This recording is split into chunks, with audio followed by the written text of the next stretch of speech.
Assalamualaikum.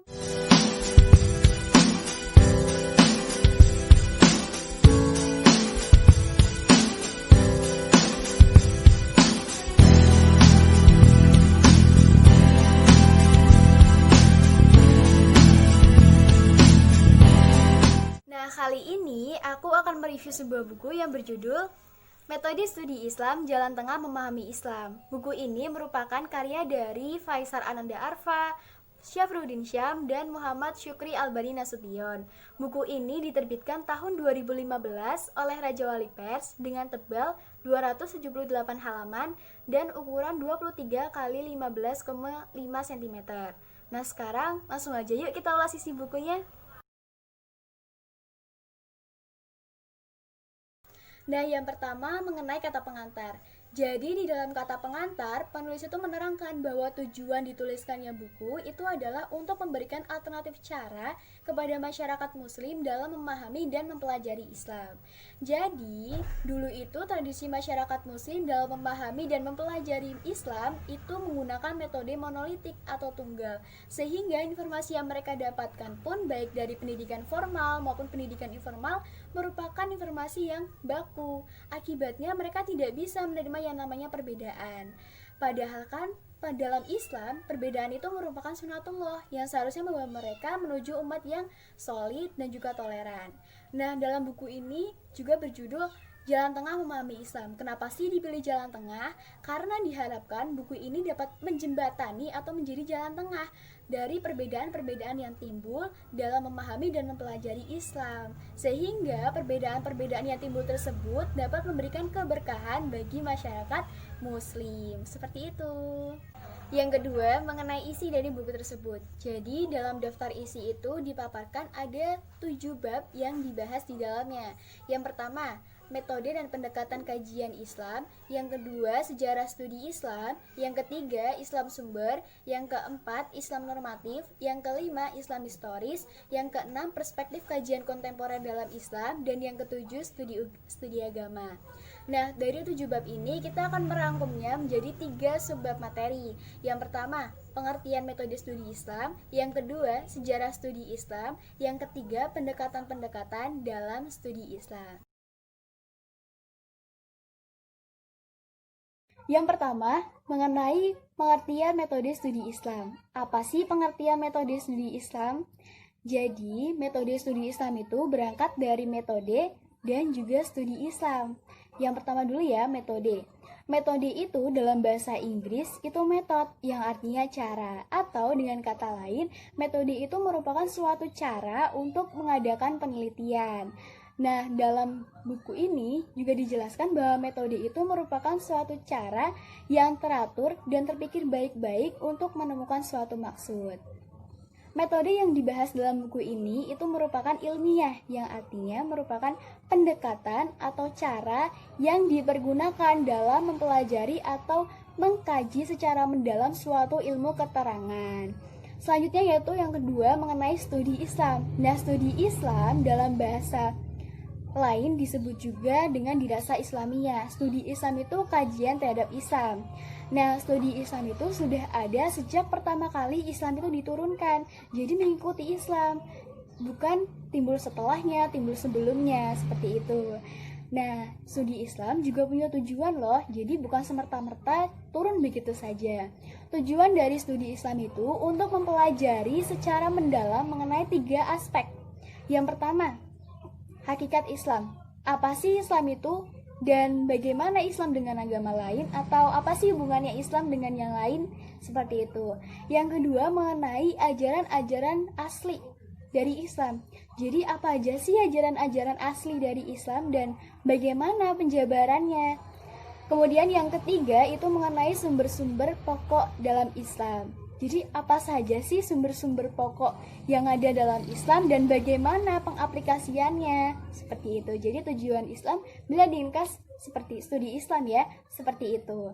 Kemudian dari pengertian metode dan juga studi Islam dapat digabungkan menjadi metode studi Islam, yaitu suatu cara atau pendekatan yang digunakan dalam mengkaji Islam secara mendalam. Seperti itu.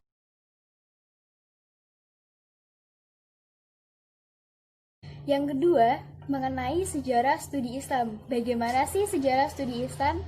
Jadi, sejarah studi Islam itu dibagi menjadi 4 bagian atau 4 periode. Yang pertama, sejarah studi Islam pada masa klasik. Yang kedua, sejarah studi Islam pada era kejayaan. Yang ketiga, sejarah studi Islam pada era modern. Dan yang keempat, sejarah studi Islam pada negara-negara non-Islam. Yang pertama, sejarah studi Islam pada masa klasik. Jadi, pada masa klasik, studi Islam itu masih dilakukan di masjid-masjid saja. Nah, saat itu pusat dari studi Islam itu ada di Mekah dan Madinah, ada di Basra dan Kufah, ada juga di Damaskus dan Palestina, dan ada juga di Fustat. Yang kedua, sejarah studi Islam pada era kejayaan. Udah tahu dong ya, era kejayaan Islam itu pada masa apa? Yap, pada masa Daulah Abbasiyah. Nah, pada masa era kejayaan, pusat dari studi Islam itu ada di Baghdad atau ada di kota Baghdad. Pada masa Daulah Abbasiyah yang dipimpin oleh Al-Ma'mun, itu didirikan suatu Bait Al-Itimah yang digunakan sebagai 4 bangunan atau 4 hal. Yang pertama, pusat ilmu pengetahuan atau pusat pengembangan ilmu pengetahuan. Yang kedua, sebagai perpustakaan. Yang ketiga, sebagai sekolah, universitas maupun perguruan tinggi atau untuk berdiskusi, berkumpul dan berdiskusi. Dan yang keempat, sebagai tempat penerjemahan karya-karya Yunani ke dalam bahasa Arab untuk dapat dipelajari. Seperti itu. Kemudian, sejarah studi Islam pada era modern. Kita udah pada tahu dong ya kalau studi Islam pada era modern ini ya seperti sekarang ini. Studi Islam itu dilakukan di serangkaian universitas atau perguruan tinggi khusus Islam yang di sana disajikan baik itu fakultas maupun baik itu jurusan yang khusus untuk studi Islam. Misalnya nih, ada di Universitas Al-Azhar, ada juga Universitas Ummul Qura. Nah, kalau di Indonesia itu studi Islam dilakukan pada Institut Agama Islam Negeri dan juga Sekolah Tinggi Agama Islam Negeri IAIN dan juga STAIN. Seperti itu. Kemudian ada juga di Universitas Islam yang swasta, misalnya Universitas Muhammadiyah Jakarta. Yang keempat atau yang terakhir, sejarah studi Islam pada negara-negara non-Islam. Jangan disalah sangka bahwa studi Islam itu hanya dilakukan di negara-negara yang mayoritas penduduknya itu Muslim. Tapi studi Islam juga dilakukan di negara-negara non-Islam. Contohnya ada di India, ada di Kanada, ada di London, dan ada juga di Chicago. Jadi, keempat atau contoh-contoh negara tadi itu di dalamnya menyediakan suatu jurusan yang memang digunakan khusus untuk mengkaji Islam. Bisa dari doktrinnya, bisa dari sejarahnya, bisa dari bahasanya, bahkan bisa jadi budayanya. Nah, misalnya nih ada Aligarh University, ada juga Chicago University. Jadi, studi Islam bukan hanya terbatas pada negara-negara yang mayoritas itu penduduknya Muslim, tapi juga oleh negara-negara yang mayoritas penduduknya atau minoritas itu Muslim. Seperti itu. Pendekatan-pendekatan dalam studi Islam itu ada 7 macam. Ada pendekatan sosiologis, pendekatan antropologis, pendekatan psikologi, pendekatan fenomenologi, studi komparatif Islam, pendekatan studi wilayah, dan pendekatan postmodernisme. Yang pertama, pendekatan sosiologi. Pendekatan sosiologi itu berasal dari kata sosiologi. Nah, sosiologi itu merupakan suatu disiplin ilmu yang membahas mengenai keadaan masyarakat, lengkap dengan strukturnya, lapisannya, ataupun berbagai gejala-gejala sosial yang berhubungan dengannya. Nah, pendekatan sosiologis ini mengkaji pola-pola atau gerak-gerik yang terjadi dalam masyarakat. Nah, pendekatan sosiologis ini itu kaitannya erat dengan persoalan-persoalan sosial atau masalah-masalah sosial, misalnya seperti muamalah dan lain sebagainya. Yang kedua, pendekatan antropologis. Antropologis itu merupakan suatu ilmu yang membahas mengenai manusia, khususnya asal-usul, adat istiadat, warnanya, bentuknya, ataupun secara fisik, kemudian ada juga kepercayaan pada masa lampau. Nah, pendekatan antropologis dalam kajian agama itu artinya mengkaji atau menganalisis tentang agama atau mempelajari agama melalui wujud prakteknya yang tumbuh dan berkembang di lingkungan masyarakat atau di masyarakatnya. Nah, pendekatan antropologis ini menggunakan teknik participant observation yang artinya menggunakan teknik interview yang dilakukan secara mendalam dan berulang atau terus-menerus, seperti itu. Nah, dulu itu ada Al-Biruni yang menggunakan pendekatan antropologi untuk meneliti tentang agama, kebudayaan, dan juga bahasa yang ada di India, apakah sama dengan yang ada di Eropa, seperti itu. Yang ketiga, pendekatan psikologi. Psikologi itu merupakan suatu ilmu pengetahuan yang membahas mengenai masalah-masalah kejiwaan manusia yang tercermin dalam tindakan yang nyata. Nah, pendekatan psikologi dalam aspek studi agama itu mengkaji hubungan antara agama dengan manusia melalui gejala jiwa manusia yang lahir dalam tingkah laku dan hubungannya dengan agama Islam. Nah, jadi seperti bagaimana sih kehidupan beragama manusia, bagaimana pengaruhnya Islam terhadap tindakan manusia dan dalam sikapnya serta dalam kehidupan pada umumnya. Nah, pendekatan psikologi ini menggunakan teknik seperti dokumen pribadi, menggunakan kuesioner, dan juga menggunakan wawancara. Yang keempat, pendekatan fenomenologis. Pendekatan fenomenologis itu berasal dari kata fenomena yang artinya kejadian atau gejala yang terjadi atau yang muncul. Jadi, pendekatan fenomenologis itu dalam perspektif studi agama itu mengkaji suatu agama melalui fenomena-fenomena keagamaan yang artinya itu mempelajari perilaku manusia dalam kehidupan beragama. Ada 3 poin penting dalam pendekatan fenomenologi. Yang pertama, usaha untuk mencari bentuk dan struktur serta akhirnya suatu agama tertentu. Yang kedua, usaha untuk memahami fenomena-fenomena keagamaan yang terjadi atau yang ada berdasarkan 2 tingkat, yaitu sifat bawaan atau budaya tradisinya, dan kedua berdasarkan makna teoritisnya. Yang ketiga, berusaha untuk menemukan makna bagi sejarah dengan cara mengintegrasikannya. Seperti itu.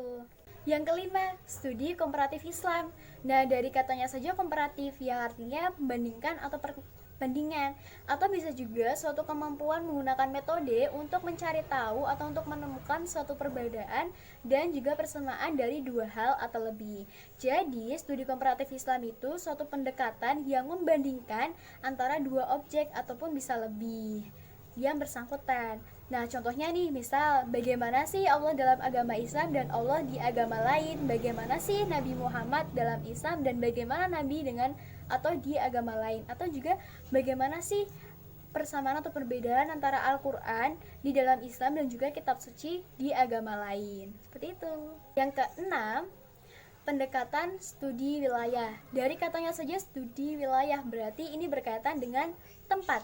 Jadi, pendekatan studi wilayah dalam studi Islam itu merupakan suatu pengkajian Islam terkait masalah-masalah yang terjadi berdasarkan wilayahnya. Misalnya nih, bagaimana sih studi Islam di wilayah A dan bagaimana studi Islam di wilayah B, atau bagaimana juga sih studi wilayah atau studi Islam di wilayah C dan seterusnya. Nah, biasanya studi ini itu digunakan itu pada wilayah-wilayah yang mayoritasnya penduduknya muslim seperti di Indonesia, di Turki, di Timur Tengah. Seperti itu. Yang ketujuh atau yang terakhir itu pendekatan postmodernisme. Nah, pendekatan postmodernisme itu berasal dari kata postmodern atau dari kata post dan modern. Post itu artinya sesudah atau sudah, dan modern itu artinya maju atau yang lebih maju atau sekarang ini. Jadi ketika kata post dan modern itu digabungkan, selain membentuk kata postmodern juga membentuk kata pasca modern atau sesudah modern atau sudah modern. Nah, ada 5 ciri dari zaman atau postmodernisme ini. Yang pertama, adanya pemberontakan secara kritis. Yang kedua, meledaknya industri dan media massa. Yang ketiga, radikalisme etnis dan agama. Yang keempat, penemuan identitas dan apresiasi serta keterikatan romantisisme dengan masa lalu. Dan yang kelima, daerah kota itu disebut sebagai pusat dan daerah desa itu disebut sebagai daerah terpinggir. Nah, pendekatan postmodernisme dalam studi Islam itu artinya pendekatan atau pengkajian terhadap Islam dengan menggunakan makna postmodernisme ini. Nah, dampaknya itu akan menimbulkan dua sudut pandang, yaitu positif, harapan, dan negatif, bahaya. Nah, ketika yang didapat itu positif dan itu tidak bertentangan dengan syariat dan juga hukum-hukum Islam ataupun hal-hal lainnya serta prinsip-prinsip Islam, itu maka boleh diterima karena pada dasarnya Islam itu bukan agama yang monoton, tetapi disesuaikan pada zamannya. Tetapi tetap juga bersumber pada Al-Qur'an dan Al-Hadis. Seperti itu. Nah, tadi kan kita sudah membahas nih mengenai isi dari buku yang dilihat dari sudut pandang kata pengantar dan juga materi yang telah disuguhkan. Sekarang kita akan membahas mengenai apa sih kelebihan dan kekurangan dari buku tersebut. Jadi, kelebihan dari bukunya itu ada 3 poin penting. Yang pertama, berdasarkan isi, itu bukunya itu sangat luas sekali, terdiri dari berbagai macam pandang atau sudut pandang dari berbagai tokoh ataupun para ahli. Jadi tidak monoton hanya dari penulis. Dan dalam buku itu setiap babnya selalu diberi kata pendahuluan yang isinya itu merupakan ringkasan dari keseluruhan bab yang akan dibahas. Yang kedua, dari segi covernya. Dari segi covernya itu minimalis tetapi juga tidak membosankan dan tidak terlalu memberatkan bagi pembaca.